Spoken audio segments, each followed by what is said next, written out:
సహనంలో సీత సకల సుగుణాల మూట సాటిలేనిది మా అక్క.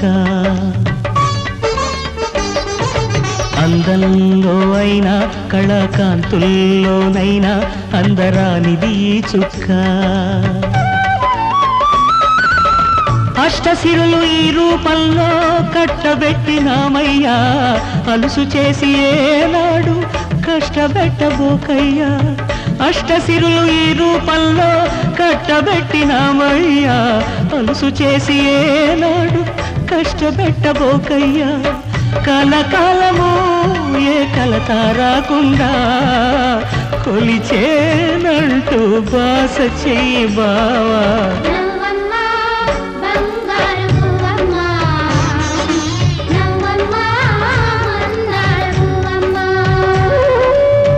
నూరేళ్ల సంసారం